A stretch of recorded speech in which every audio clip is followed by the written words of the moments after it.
Hey, what's up? This is Jason Drone. Welcome to episode 55 of GSD Daily. So today we're going to talk about how to use social media tools to grow your brand without spending a whole lot of time actually in social media. The bane of a lot of people's existence is social media. It's also the blessing of a lot of people's, existence. And it's this interesting kind of dichotomy because, the social media people, the influencers, the people who are using social media to grow a brand, they typically spend a lot of time in social media. But yet, when you're busy growing a brand and you're busy growing a business and you have teams and clients and all kinds of stuff going on, sometimes it's really, really difficult to spend time in social media, even a lot of these like big, Instagram influencers, a lot of them, they don't even do their own social media. They have people who do social media for them, as them, So how do you get started?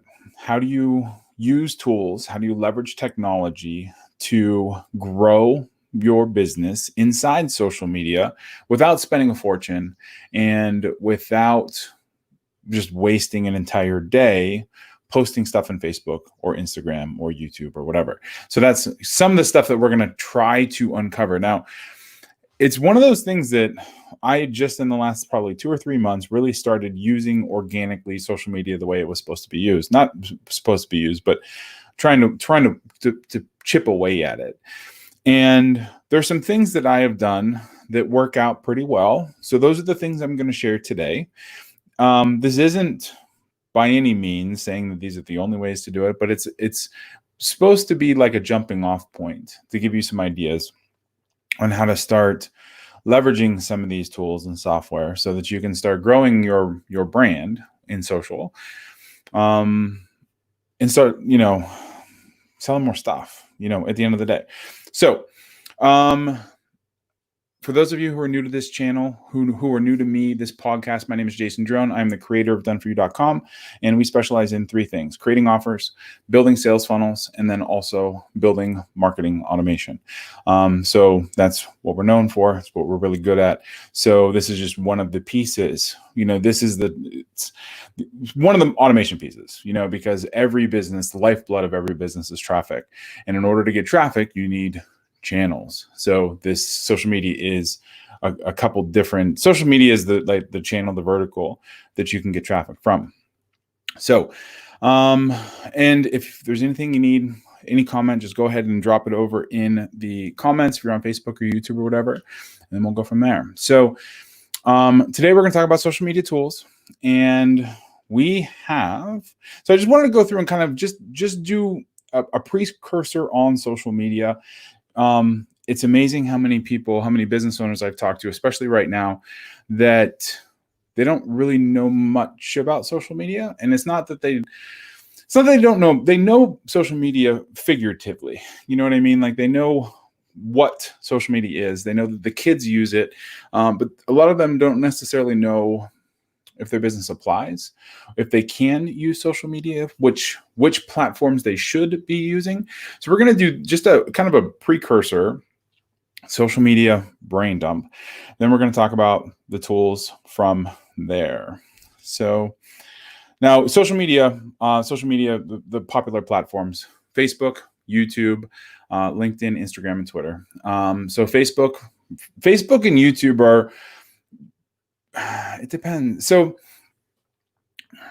Facebook is always where we start clients off. A Facebook page, and also Facebook ads is always where we start off, because Facebook has such a broad reach among all kinds of different demographics that we can touch, business owners, we can touch, coaches, we can touch, consumers, like consumers of physical products.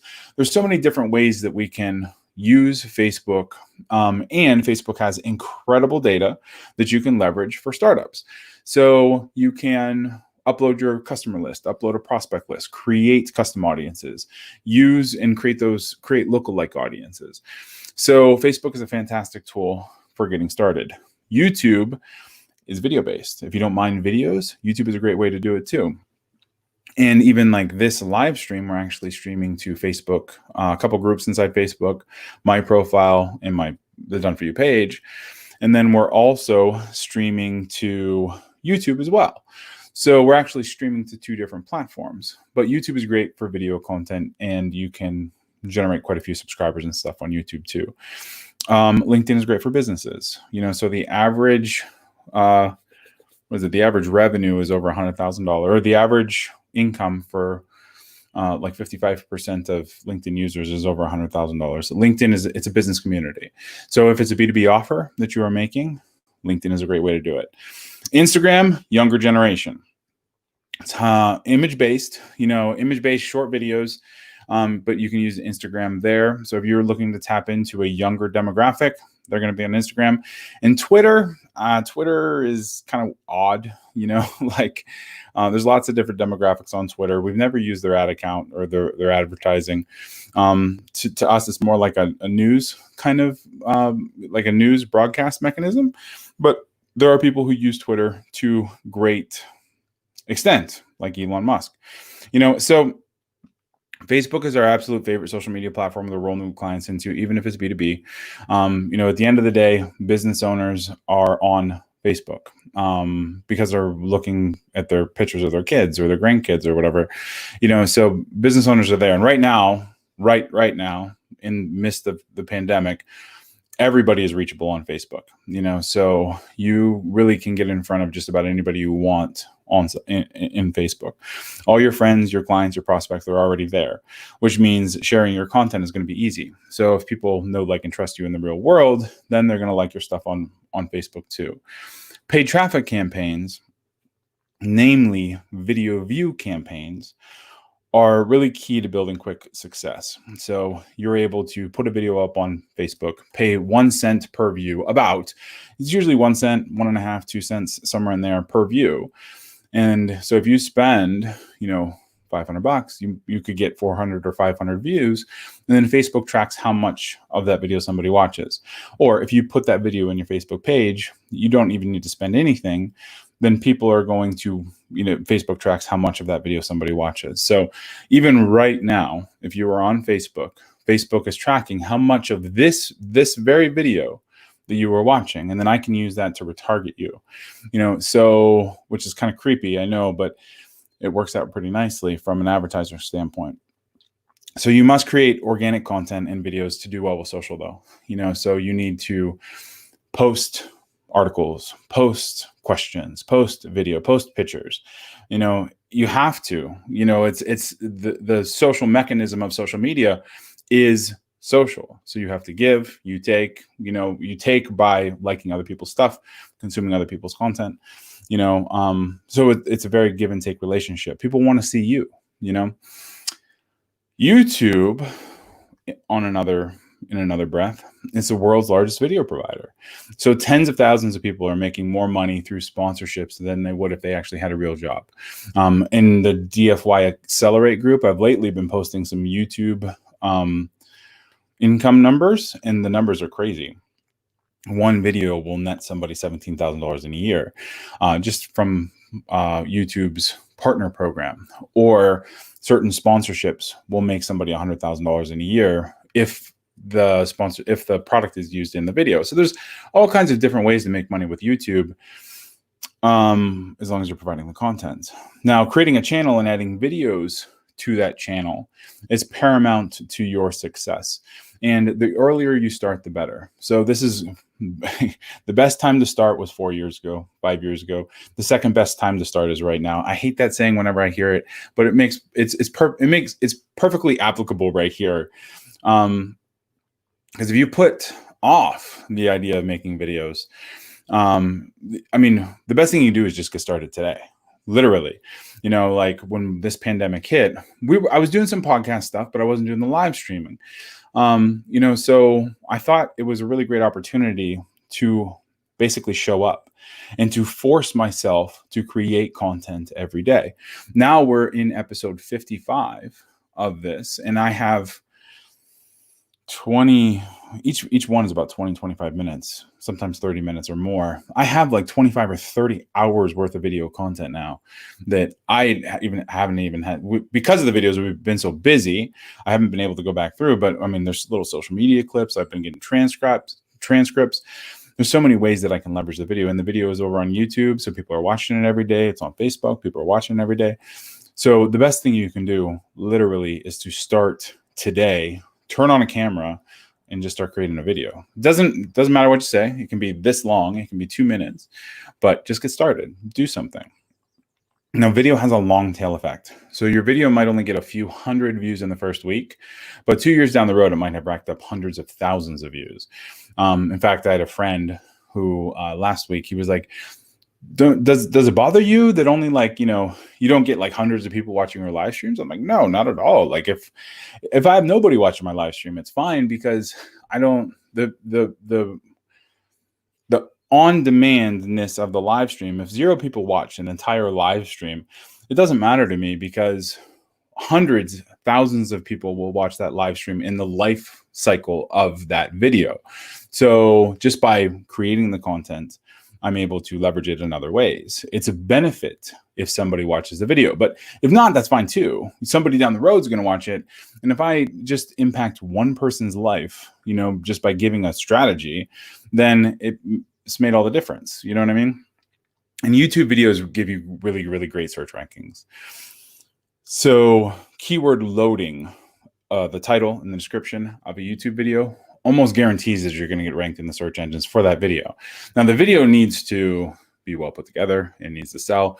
You need to have links in the description. There's all kinds of things we can talk about from a YouTube organic ranking standpoint. But just know that YouTube is great for a search organic standpoint. Maybe we'll talk about organic next week. Come to think of it, we don't have anything for organic yet. I think we're going to do that. I think we're going to talk about getting organic traffic, SEO, organic traffic next week. This week was tools week. Next week's going to be organic week, which this always happens too. Like I end up having an idea on Friday based on Friday's conversation to being what we're going to talk about the next week. I think it's going to be organic. I'll have to check. I don't know. I don't think I have anything planned for it. So you beware, a little side note, you need to prepare to create hundreds of videos before you make it, so looks like tomorrow, definitely, he likes the organic. Awesome. So prepare to create hundreds of videos before you actually make it.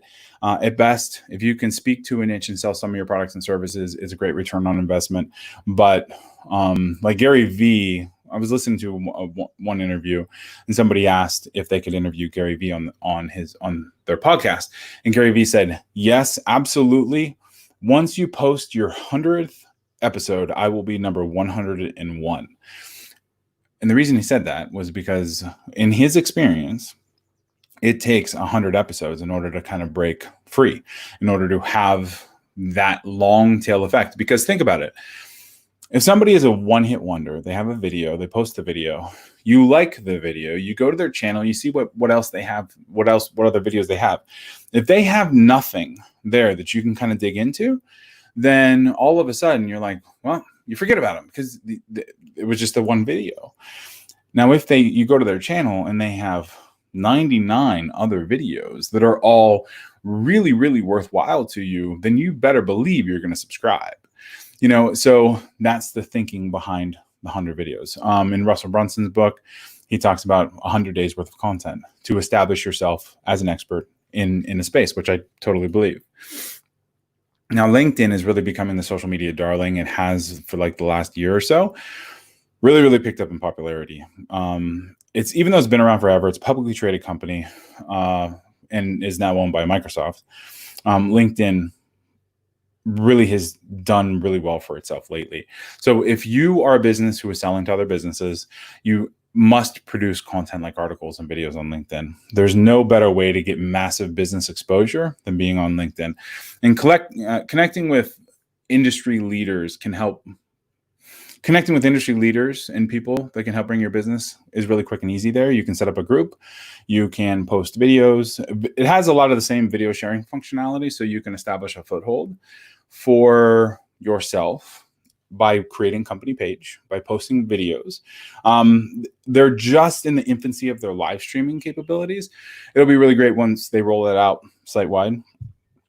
The one thing about LinkedIn is it's really advertising is expensive, but it's really very worthwhile if you have a campaign that's proven. So a lot of times what we do is we launch on Facebook, and then we'll go to LinkedIn, and we will scale to a B2B audience on LinkedIn. That seems to work out pretty well. Now, Instagram. A lot of influencers hang out on Instagram. It's owned by Facebook, as you know, as is most things anymore. It's a huge network for younger folks. It's just not real great for B2B, but the right video campaign will attract them. I actually literally just had somebody sign up for a call with us from Instagram. He really he likes photos. So he was like, I was on Instagram, I saw an ad. I'm like, oh, cool. I didn't, you're hanging out on Instagram. That's awesome. Most of our Instagram ads go unnoticed. It's not a platform that we attract really well because, for the most part, we work with people who are like above ages 35. Younger than that, it was like, oh, okay, cool. That worked. So with Instagram, you need to publish a lot, as in frequently, but you can't link directly to an article. So the posts tend to be faster or like image and caption based. And in terms of viability, working in YouTube, Facebook, and LinkedIn is really going to get you a much bigger bang for your time, especially for some of those older demographics and the B2B kind of demographics. If you're selling younger products that serve a younger demographic, or physical products, something that is easily photographed, then Instagram's going to work well. And then Twitter always falls in and out of favor. Twitter, I think, is kind of falling. I saw President Trump just sign some executive order with social media or whatever, and was based on this thing with Twitter, I guess.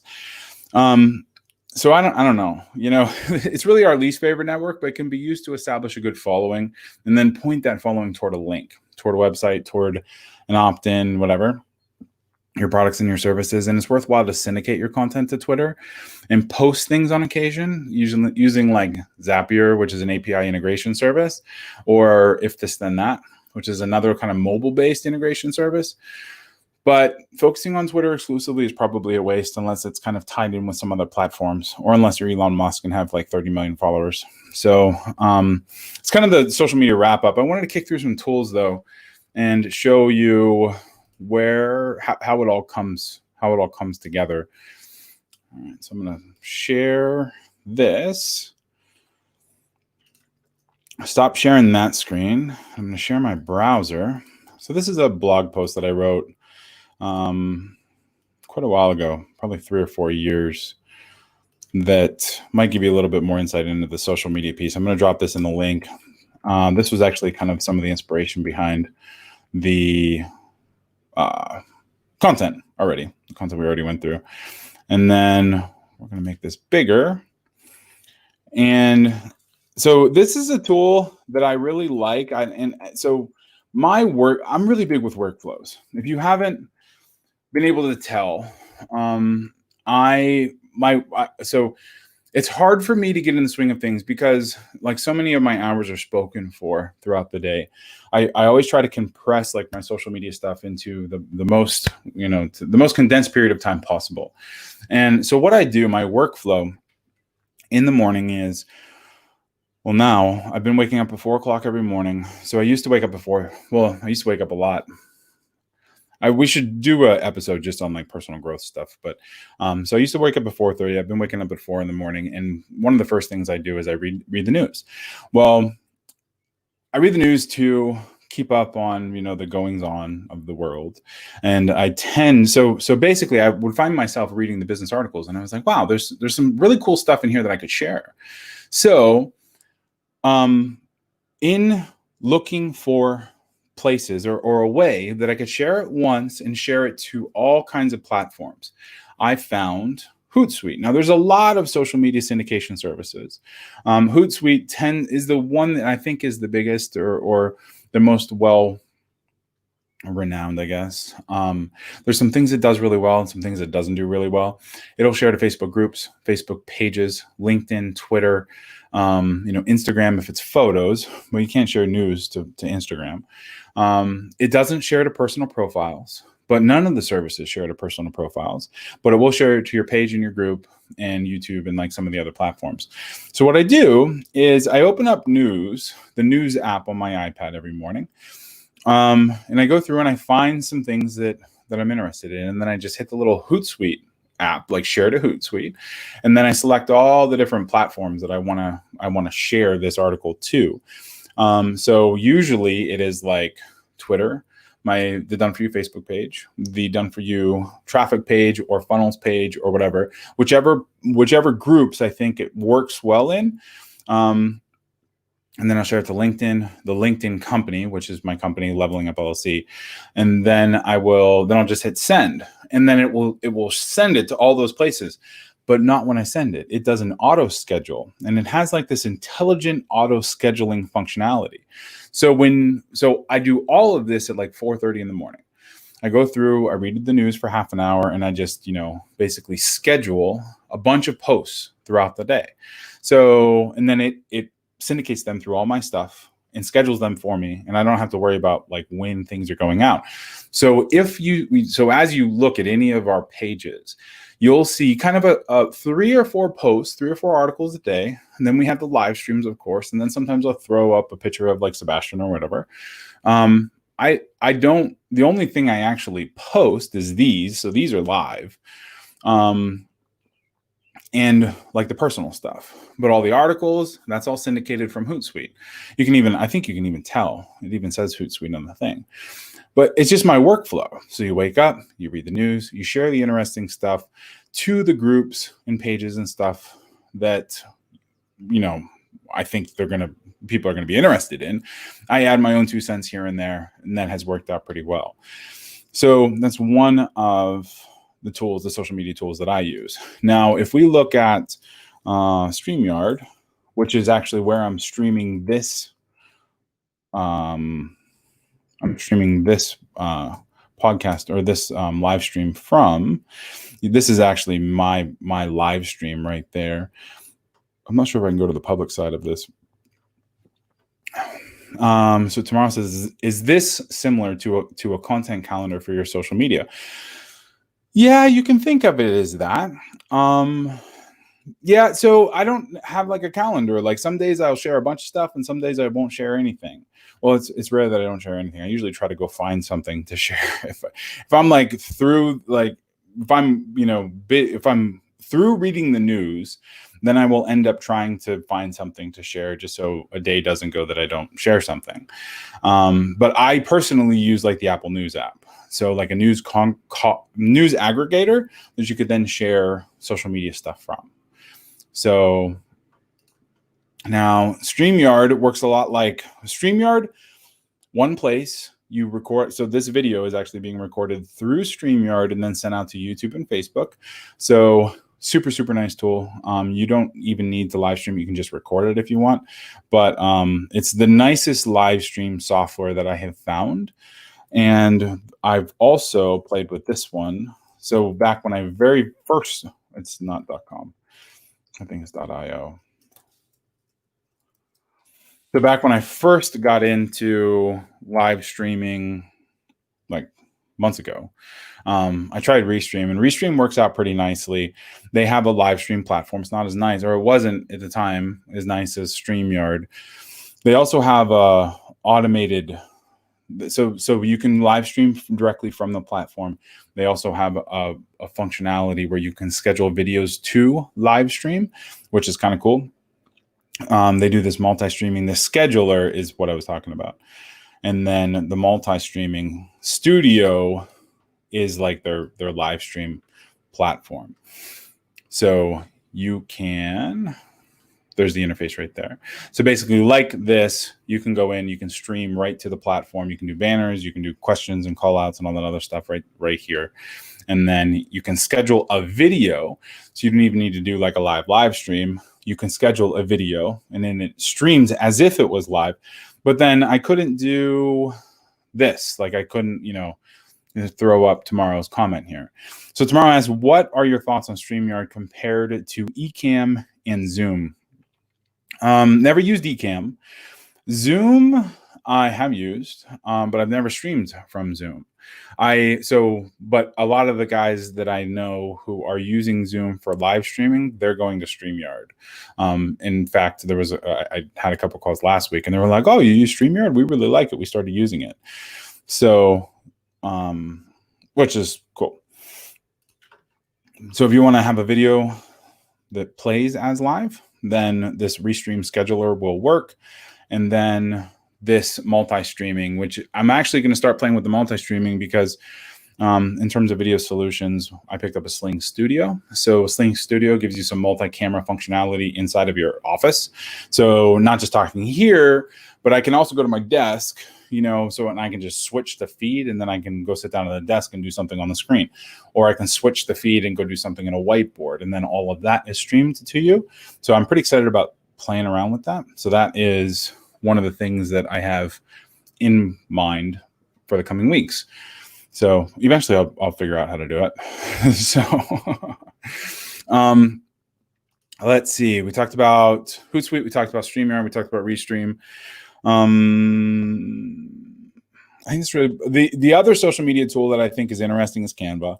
So we talked about Canva in a previous episode earlier in the week. But like here, you can see some of the Canva image. Like this is our thumbnail for our graphics. So if you want to post a Facebook image, so like here, let's say we want just a Facebook post. So here's your Facebook post. So you can grab, any of this stuff, and then you can just drop it in, change the graphics, change the images, all that stuff. And now you are working with, you're posting something that looks really good on social media, which is giving you some likes, shares, retweets, all that other stuff. So tomorrow I asked, what is Sling Studio? Sling Studio is this thing. So the Sling Studio is easy multi-camera broadcasting. It is a hardware unit. So basically this hardware unit syncs up. You can have I think you can have up to 10 cameras on this unit, and you can manipulate 4 of them from like an iPad or from like so basically you just drag them onto your screen, and then it saves a full res version of it locally. And then it also streams over the internet to wherever you want to stream it to. The reason I was interested in it was for that full res version locally, because we're creating a lot of content on demand, and what happens is when it goes up to YouTube or Facebook, the quality diminishes just so much because there's the upload, and then there's the streaming, and then there's the compression and all that stuff. So I would really like to have a local version that is high quality. So that's why I got it. That's the idea. And the multi-camera stuff is pretty cool too, but it would be nice to have something like that was 1080 HD that I could save on a server, and I could edit it later, as opposed to editing the Facebook recording or the YouTube recording. All right, so that is about all I got for today. Next week, I think we're going to talk about organic. We might talk about some book stuff. I'll have to check the calendar. It's either going to be organic or it's going to be like expanding your reach. Although you might be able to just tag both in. So, and then I'm actually going to be back in 30 minutes. We're doing a sales system experts call. So on the page, if you show back up in 30 minutes, we're going to be going live with Aaron Parkinson, and I will talk to you soon. All right. Thanks.